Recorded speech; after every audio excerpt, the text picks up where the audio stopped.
opportunities kiba kisiraani eri gwe yennyini bannayuganda gye tubatwala okufuna emirimu bannayuganda gye bagenze ne bakyusa obulamu bwabwe ne bakola ne babeera employed gwe n'ogaa bitundu bya kyama bye bijja okunyimirizaawo saha yategeera namugamba ntya simanyi kati olutalo balwakoma Omulenzi akubye amasasi kamuke yakoma nali mmanyi oba abantu bano eyabafeekinga kuba ku social media kuliko abafere nga mmanyi obaseke umala omufere wo ku Facebook nga aweva match kulw'emyaka gyalina bino si byalina okukola ate n'okyuka n'odda ku side ya kubanga omuvubuka omuto okwata otya mukyala wo n'omutembeeya n'omutwale w'omusajja temulabaawo nti tujogeddwa nnyo bwe toyinza kulaba nti ddala otujoze nnyo n'otujoga ekisooka ovumye n'otujoga ekisooka n'okubeera n'ono omuwala bw'obeera n'ono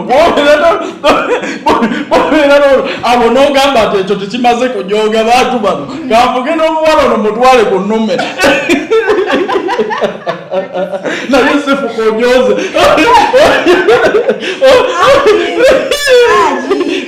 bw'obeera mwavu otya ffe tubaddeko mu bwavu sebo bakyala baffe kyogabe tutembeeya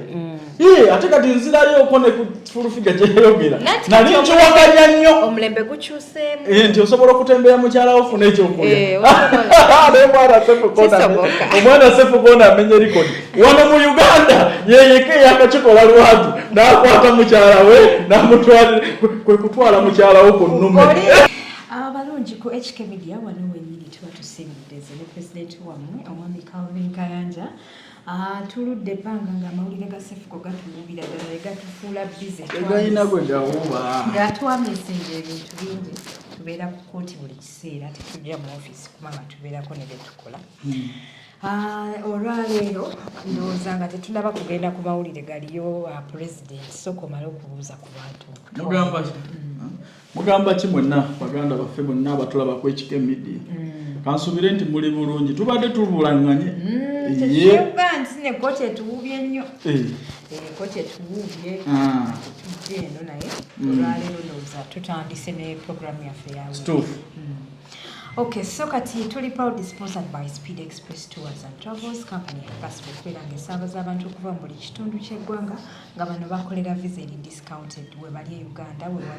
we bali e Dubai, gye bali mu Abu Dhabi, mpoza ate ne Kigali ya Rwanda. Banaffe aba Roast Coffee Academy nga bano bakafuluma okubangula abana ba barista abamanyi nabo we bali nnyo tebatulekeredde. We bali wane Uganda gye bali mu Abu Dhabi, mpozi ne Dubai, ate mpozi n'omwami omusalongo olukwata kugamba nti omala kulaba kuno lyokosasula President. Tulina eggulire lye twamisinga ku muwala w'onkuba kyeyo badde saagala lituyiteko yadde nga lyayita omwana omuwala mulabako mu kafaananyi nga bamugje ku stage. Amateeka g'e Dubai gakola gati abantu abaludde mu Dubai balina okuba nga bamanyi amateeka nti bwe babeera nga tebakkiriza bakyala kulinnya ku stages ezo kyekikutwalayo osooka n'otunuulira n'ennyambalayo yennyini n'ekifo omenye mateeka okusooka n'ogattako ekyokubiri okwagala okumenya eddala naye ekyokubiri n'essaaha ono baŋŋamba abali mu kibinja kye ye saamutuukirira naye abali mu kibinja baŋŋamba nti oyo omwana okuva lwe yeesembereza palaso teyasigala kyekimu kwe kugulu neyokumenyeka ati kati kankubulire kino twala musezi bwayimirire wakati aveeko ebisiraani nkubulira bw'olabanga ekya bulijjo naye omuntu okweyita malaaya mu nsi erina opportunities kiba kisiraani eri gwe yennyini bannayuganda gye tubatwala okufuna emirimu bannayuganda gye bagenze ne bakyusa obulamu bwabwe ne bakola ne babeera employed gwe n'ogaa bitundu bya kyama bye bijja okunyimirizaawo saha yategeera n'agamba bwe neesembereza kye oyo omwana ne bwakwatako bukwasi nze nkubuulira n'enkoko efa Legends ba omulundi guno naye gundi bwe yajja ani palaso baali eri mu Deira wali ebbaala ennene zaki eziyingiza abantu buli omu so kati eno twali ku Legends Peswatwawo we yakolera nti ebbaala erina amateeka abantu abali mu Dubai suubira okubeera nga mumanya amateeka tebasobola kutegeera oleme kuswazibwa kutuuka ku ekyo kati kankubuulire kino ate bane ku ekyo President Tulina eggulire lye twamisinga Omuwala w'onkuba kyeyo badde saagala lituyiteko yadde nga lyayita omwana omuwala mulabako mu kafaananyi nga bamugje ku stage. Amateeka g'e Dubai gakola gati abantu abaludde mu Dubai balina okuba nga bamanya amateeka nti bwe babeera nga tebakkiriza bakyala kulinnya ku stages ezo kyekikutwalayo osooka n'otunuulira n'ennyambalayo yennyini n'ekifo omenye mateeka okusooka n'ogattako ekyokubiri okwagala okumenya eddala naye ekyokubiri n'essaaha ono baŋŋamba abali mu kibinja kye ye saamutuukirira naye abali mu kibinja baŋŋamba nti oyo omwana okuva lwe yeesembereza palaso teyasigala kyekimu kwe kugulu neyokumenyeka ati kati kankubuulire kino okuleka ng'asoose nakkiriza kye namugamba mutwala musezi bwayimirire wakati aveeko ebisiraani nkubuulira bw'olaba ng'ekya bulijjo naye omuntu okweyita malaaya mu nsi erina opportunities kiba kisiraani eri ggwe yennyini. Bannayuganda gye tubatwala okufuna emirimu bannayuganda gye bagenze ne bakyusa obulamu bwabwe ne bakola ne babeera employed gwe n'ogaba bitundu bya kyama bye bijja okunyimirizaawo saha yategeera n'agamba bwe neesembereza kye oyo omwana ne bwakwatako bukwasi nze nkubuulira n'enkoko efa. Twali ku Legends Bar omulundi guno naye gundi bwe yajja ani Palaso baali eri mu Deira wali ebbaala ennene zino ezaki eziyingiza abantu buli omu so kati eno twali ku Legends Bar awo we yakolera nti ebbaala erina amateeka abantu abali mu Dubai suubira okubeera nga mumanya amateeka tebasobola kutegeera oleme kuswazibwa kutuuka ku ekyo kati kankubuulire kino ate bane ku ekyo oluusi security yandikuwadde that priority munnayuganda muno yayimba ye bw'aba takusindise tebanditeekinze action naye waliwo yali mu kabinja ka saha yaŋŋamba nti oyo omwana waliwo kano akanyonyi akatasala mu lujja bakayita batya enkwale nga yayise mu lujja ebisiraani bye mubona waliwo yaŋŋamba nti oyo mwana oyo tayita mu lujja mwana najja ku ttaka lya Buganda kubuulira ate ayongerewo kyennyo naye ng'ekikulu twerealizinge tukole ebintu ebituweesa ekitiibwa kyekikulu ennyo naye kati akuze we namusikanira nga ali 20 kati wayiseewo ndoozi emyaka 3 ali 20 ati kati kankubuulire kino ogamba 20 naye alina n'emirala gy'atogera ogenda okuwulira agamba 20 naye ate akunyumiza mirembe gy'amatitokero lutwa Dawudi cwa gavugaawo twayitawo mu gy'ekinaana n'ogaa ate kati bwagandi wazalibwa 19 ate mu gy'ekinaana wano wayitawo ddi Brenda Mulenzi mukwano gwange nkutumiddeko nnyo ekikemedia yeyina okuyingira okabutonyeka gwake naye ng'ate ekyo tekitegeeza nti tukwagalira ddala ne pulezidenti akwagala kyovola banitwala obudde bwawe ne mugambako affe tuli bannayuganda twetaaga okubeera decent nyambala nga bwe tugikondeminga ku balala naawe owaffe kasitete ikasukkamu naye mwenyini okambadde naye kakumazeeko emirembe so kikyotulaga katete yako nalaba kalina obutimba munene omwana oyo ddala yali ataddemu akoomunda nange nabyetegereza neŋŋamba waayi yonna tebisikiriza nga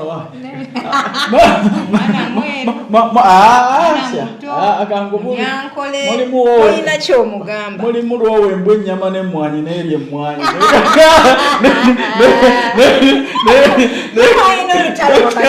omwami oli ow'omwabulabi bayawukana no ne Brenda Mulenzi ate namugamba ntya Adija nakoowa kye bayita laavu namugamba ntya simanyi kati olutalo oba lwakoma Omulenzi akubye amasasi serikisizifo serikisi kamukwe yakoma tetuli bakulu tulabira wala abagambanga tiyakuba idi boy omuntu yenna asobola okukyuka sebo yakyuka ekyali empate fuka nze wakolima Brenda kambuze omusajja oyo oluyimba asobola oluddamu omuntu yenna asobola okukyuka omuwala oyo yakyuka okumanya nga akayimba kali bakakubirako ne copyright mugundi ku YouTube nakataddeyo nakustrikinga kati kankubuuza yakyuka So kati munnange simanyi oba ebyalavu tubikole tutya. Eriiso ly'omukulu awaddugala we walaba ogenze kukola era nze nagamba waliwo ekika ky'omwana yankubira essimu naga tugambire ku mutabani waffe wagenda kukola ssente bawala obalese wano ebijunjulu ng'ogenda weetunga ku muntu eyeeyita malaaya omutwe emitwe gino president njagala tunoonye ku mwana oyo twogereko naye naye waliwo akakyama amamera ng'okakutula mu ebi bibiri ate nga mbadde njagala omwana oyo omuteekemu ssente music wendabye ng'atutumuka mwana alina talenti omulenzi yajja kati omulenzi yategeera kyemugamba sikyamuyinako buzibu kati oyo nsobola okumuwagira ne muyimirirawo nendaba ng'obulamu butambula. Alright, so kati tugenda kubeera tutandikirawo mbadde ako kabadde kadda nnyuma ebintu bye twamisinga bye nali nina okwogerako ddala first hand information ey'abankuba kyeyo so tubaddewo n'olutalo wakati w'omwami omukulu n'omwana ono omuto Cephco. Omwami ono muwe ekitiibwa okinkoledde bulungi omwami omukulu omwami omukulu tebenkana myaka ne Cephco muli azaala munne taata n'omwana olutalo luno engeri gye lwafundikidde eyasiza okozesa twageza okulaba nga omwami ono agenze ba tiktokers gye bakuŋŋaanira ng'ate kirabika nga gye kiggweredde so kati nasigadde ndi confused abantu abali ku platform bagamba nti eno diversion nti baagala kutusika attention tuve ku bye tulowooza tuve ku bbeeyi y'amafuta eno si diversion naye Cephco yagwa ku muntu anoonya attention yagwa ku muntu anoonya attention kati mbuulira Sekawumalu kikyatakoze wano twali tumulabyeko ng'alina kitalya lwabutabiridde na mwana we nedda sebo ate mazima bino biri on record nakiwala kiyingi nga tanava mu ofiisi ye yakwata Sekawumalu n'amutwala eruzira ne bamulabiriza omwana lwampaka ne bamusaba obukadde bakaalikamu nga takalina nawo okwokusasula biruzi z'eddwaliro ne tulaba ku Segirinya Muhammadi Sekawumalu bwe yavuddeyo ne yeegamba nti oyo nze yamutwalisa ekitalya nga bakutte omulambo bakutwala makaga Sekawumalu so omuntu aliko ebyo byonna olwaleero bw'abeera mu katemba n'abaana abato era nze tekinneewuunyisa tukitegeera kubanga neebuuza ku gurawundi ziki Sekawumalu ono kwatandikira okukwana akawala kano kuba takeegaana yagamba yabaweereza message era n'abalagirira n'ewuwe n'omukulu najja omuwala wasuze naye ate ku makya n'ojja naye nga muganda we naye akaleeza ako kali n'omutwe nfumiitiriza muli omwana yakugamba nti ye yali agenze kufuna koti ulira nekkakkanya muli nenfumiitiriza naye ate nembala neneebuuza ddala ku gurawundi ziki obuvumu mbojjawa wenyinza okukwatira mukyala wange neefuula omuko ntwala omusajja omulala atuuke n'okugaba nange ng'oli mulungi ng'ate manye n'ekimututteyo yagamba omwana n'agamba nti ye kyamutwala wali yali agenze ku lutalo mutabaalo teriyo kya content kantikubuulire ki engeri omukyala gye yayogeramu wano eno nga yeebaza ng'agamba nti bambi tubadde tetulina kirina engeri embeera gye kireetawo ne bw'obeera mwavu otya ffe tubaddeko mu bwavu sebo bakyala baffe kyogabe tutembeeya ate kati nzirayo oko ne ku fulufiga gyeyayogera nali nkiwaganya nnyo omulembe gukyuseemu nti osobola okutembeeya mukyala wo funa ekyokulya omwana Cephco amenye rikodi wano mu Uganda yeyeke yakakikola lwatu n'akwata mukyala we n'amutwala kwe kutwala mukyala wo ku nnume omusajja n'akwata mukyalawo n'omuvuga bebi naye ako ke kajja okunyumira omusajja kati akakasi kati tekajja kukola si ye yamuvuga nokati kanfiiwa eringa kanywena vipower edduka estupide nedda omulenzi ono nze nategeera pointi ye yagamba nti nze bwe nalaba message nali mu shooko nenjagala mmanye nti ddala ono yoono yakwana mukazi wange era nti agenda okutuuka okumuvuga batuuka awo ayogera ku ssimu awo we yaggweramu amaanyi naye ng'olredi bamaze dde okukola appointment agamba nti nkola ki ngenda so kati olwo obwongo bumujjira n'agamba nti kati kanzijeyo essimu ndabise omusajja ono ku tiktok kati kankubuulire kino Cephco teriyo kintu kyonna oyinza kukolera content ku mukyala wo. Wano Sekawumalu musajja bwe bagamba nti okubeera Sekawumalu tekikutakwana asigala muntu ne bw'aba akwanye mukyala wo yali agenda mulabisa nti yakwanye mukyala wange ye teyamukwana agenda muswaza ate muswaza kinze ng'ova eri enkya munnakwanye kiswaza abantu tebagamba nti awaayiriza ate ngawaayiriza yamukutte obadde oyagala ngule buguze bwankwate bukwasi omusajja yenna akwana naye ne bakwana mukyala wo olaba message baziweereza mutudde mwali mwagala kubba Sekawumalu waliwo erudda wenzirira ku saidi ya Sekawumalu aweva maaki kulw'emyaka gy'alina bino si byalina okukola ate n'okyuka n'odda ku saidi ya kubanga omuvubuka omuto okwata otya mukyala wo n'omutembeera n'omutwale w'omusajja temulabaawo nti tujogeddwa nnyo bwe toyinza kulaba nti ddala otujoze nnyo n'otujoga ekisooka ovumye n'otujoga ekisooka n'okubeera n'ono omuwala bw'obeera n'ono abo n'ogamba nti ekyo tekimaze kujoga bantu bano kanvuge n'omuwala ono mutwale ku nnume naye Cephco ojoze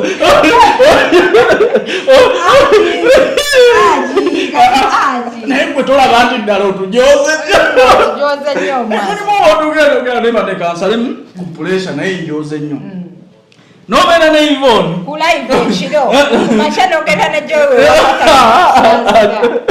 osigera nobeera nona ekiro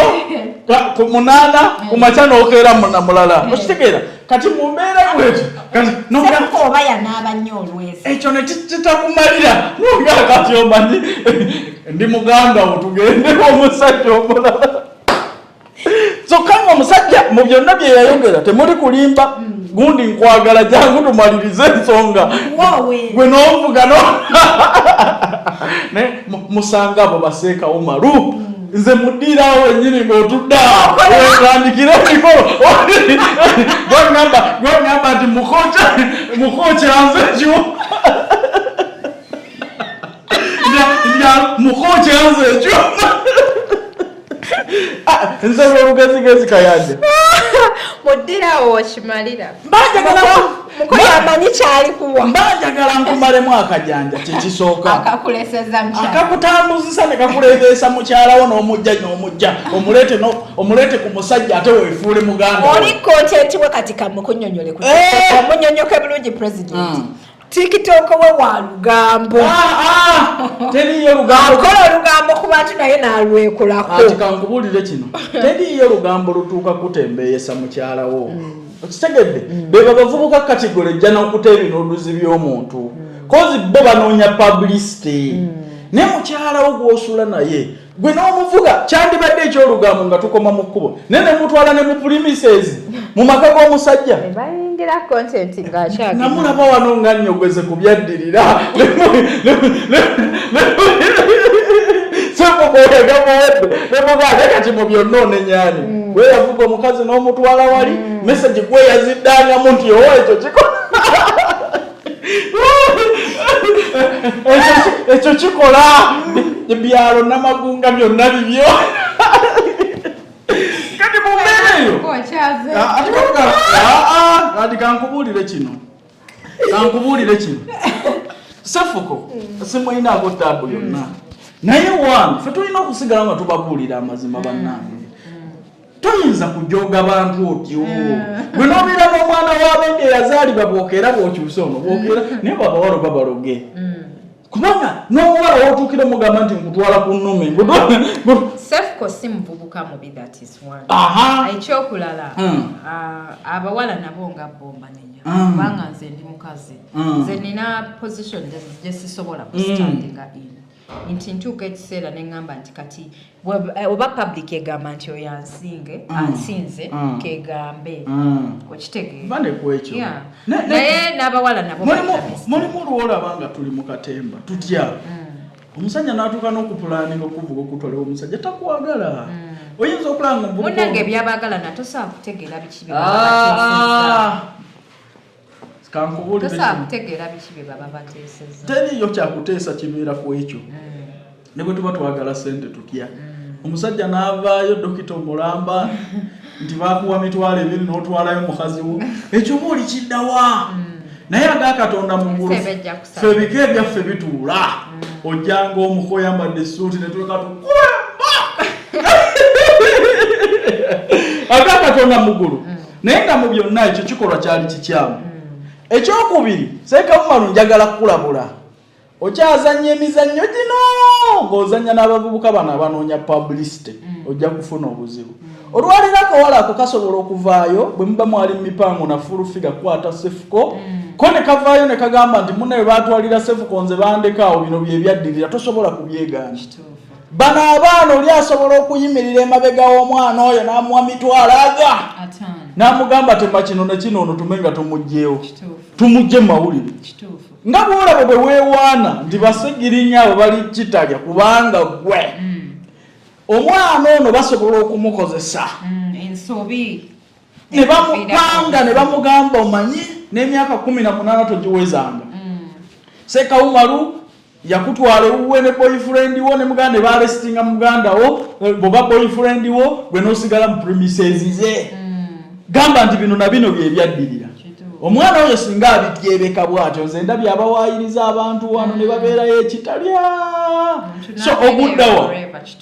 nali mmanyi nze nali mmanyi oba abantu bano eyabafeekinga kuba ku social media kuliko abafere nga mmanyi oba Seekawumalu omufere wo ku Facebook nga si ono reality naye ate wali reality n'avaayo n'agamba abo babakwatidde wano kawala nze yakaweereza message so ekyo kikyamu mulimu olina okumanya nti alonkuliridde oba ekituufu kyennyini bwe nti bwe nsobola okwewala ebizibu naye lino eggwanga omuli omuntu asobola okuyimirira n'agamba nti oyo yakola kino na kino nga weeteeka mu misango egifaanagana bwe kityo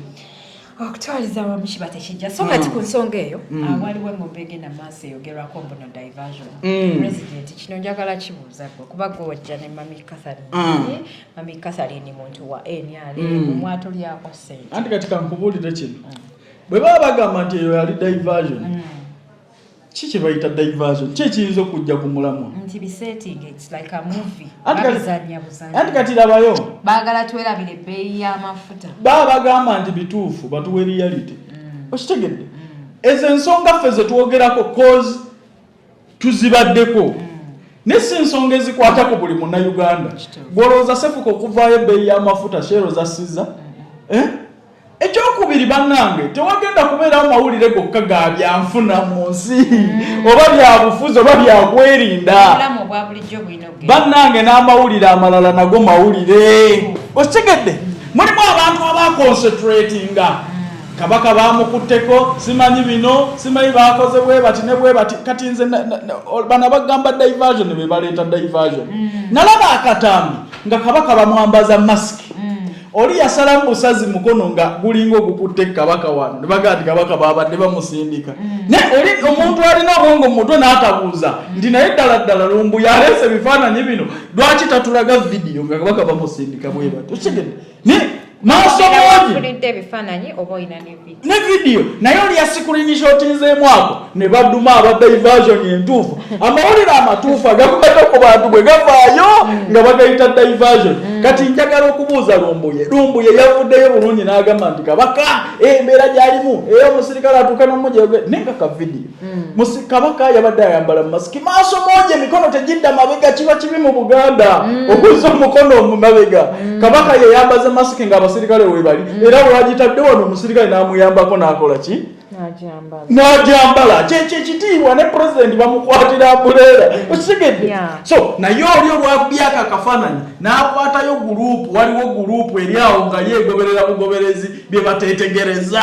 ne baddooko ne bagifuula topiki bannange n'amawulire agatambula amalala wagabya bufuzi oba gaakyo nago mawulire si mmwe ebyammwe byokka bye muleese eggwanga temugenda kulitambuliza ku kintu kimu onaakoze ati ekyo kya diversion nago mawulire nekyotamanyi nakyo kibeerayo mu nsi okitegedde toyinza kuŋŋamba nti bakutte maama woli bamututte mu nkomyo oyo mukyala singa tetwamwegayirira omwana oyo mukakasa bweba diversion teyavuma bantu wano mwali wano fulufiga bigga nawe obadde ovuma abantu oyinza kumusiba ate kati amujje mugamba diversion osegere tuleete obutambi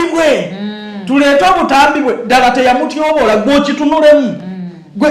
kale tubijje mubiri gwe babukuteeraawo ddala kyeyakola kyalina okukola so amateeka bwe gaba gakitize lwaki ogamba diversion tewaliwo kyamenyebwa kusooka so bannayuganda ne bye mutamanyi bibeera bituufu bibeerayo bannange ensi tegenda kutambulira ku byabufuzi byokka bya bulimi byokka n'amawulire amalala nago mawulire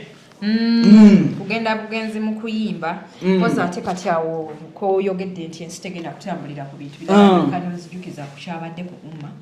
nga batwala ani omukulu Bigi aye charge mwana yamukakasa oluyi nayalo Bigi aye bagaddeyo kasepiki embuga tumanyi babye omwagala naye tusaba kwatamu kamwebaze Bigi aye webale kwesabika wategedde kiki kyojjako afanye yakalanga se Bigi aye oluyi ne lumuganga kubye ku ndeku Muganda fila mulokano n'okwagala okubeera General Secretary. Muzeeko muganda wange bannange omwana yakaabye amaziga ne kuyange nako. Omwana yamukutemba dia. Embadi obanga kumbadi ekwogeza oluzungu. Nenga mu byonna. Naye buzibu bwavudde ku ki? Adabayo mu byonna kambabuulire kino. Oluusi wabaawo okwagala kwaffe abantu ba bulijjo n'abantu abamanyi ekituufu kyekirina okukolebwa na kikigenda kukolebwa kitya okitegeera so ne bakola okuwaganyala ndabayo ava ne kubikola okuwaganyala ate era kitwewuunyisa nnyo mwabayimbi kuba bebeefuloti nga wano ku buli kimu kukyusa bukulembeze na biki mwalemereddwa n'okulonda obukulembeze bwammwe ate ekyokubiri ekibiina bwe kiba kibatawa lwaki temuwandiisa ekirala okitegedde muwandiise ekirala okitegedde lwaki mukayanira ekibiina bonna bali ku sente ati kati labayo olaba eyogeza gundi ono omukyala eyakuba alimwa maama waffe alimu oluyimu mutwe mufiina ati kati kankubulire kino wabaawo ekintu kyoyingiramu nga kiriko abaabwe okitegedde wabaawo kyoyingiramu n'omanya nti kino kiriko ki kiriko abaabwe waliwo abakitandikawo gwe bwoba oyagala kyokulembera tandika kirala bakyabanyuka nnyo emikono nalabye omuvubuka omutonga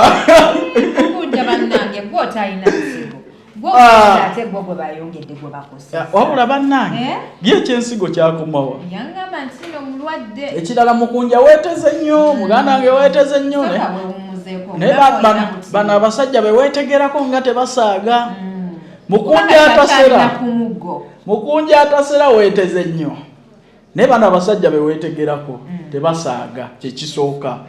wano bw'ojjayo emiggo kwolaga kwotambulira twakulabye weenyola n'abasajja tolina wadde omuggo so olaba ensi bwe bagitambuliza ku katemba munoonya simpase naye mujja gifuniramu obuzibu kuba mu butuufu nze olunaku lwe nasinkana nga ngenda okukola naye interview namutunuulira nga ndaba tali fine okitegeera era nagamba nengamba singa nategedde nti eno embeera gyali musaali mu kati omuntu atambulira ku migga ate ogenda otya mu kwekalakaasa bannaye twewummuzeeko tukole ebintu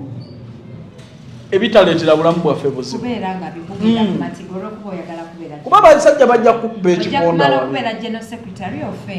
ate ofe enkya nze nalabako ne pulezidenti wa UMA yabusuulawo iye bw'oba olaba oli yabusuulawo nga yali pulezidenti wa UMA n'abukwata n'agamba ewanyu weewaawo kyekikukayanyiza obwa sekuritale okitegedde